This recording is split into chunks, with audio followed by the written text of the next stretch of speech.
ಈ ಪಾದ ಪುಣ್ಯ ಪಾದ, ಈ ಪಾದ ದಿವ್ಯ ಪಾದ.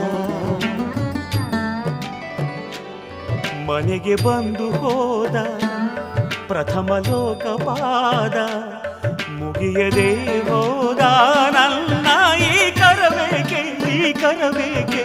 ಈ ಪಾದ ಪುಣ್ಯ ಪಾದ, ಈ ಪಾದ ದಿವ್ಯ ಪಾದ.